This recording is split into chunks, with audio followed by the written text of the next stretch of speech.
એક માધ્યમ છે પોતાનું દેહથી દેહ માધ્યમ કે ભાઈ આપણને દારૂ હતું પણ આ સંતોને શરણે જવાથી આપણે કાંઈક ઉગાડ આવ્યો તો દેહથી આપણે એમની સિવાય પૂજા અર્ચના કરવી જરૂરી આપણે માટે વિશેષ માનીએ.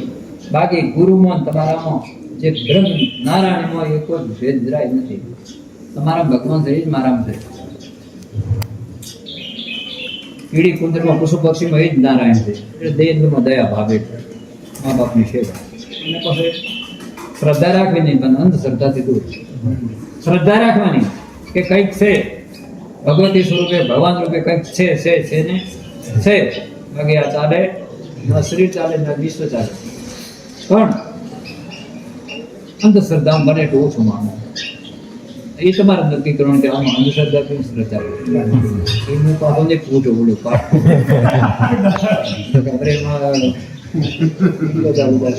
શું બોલતા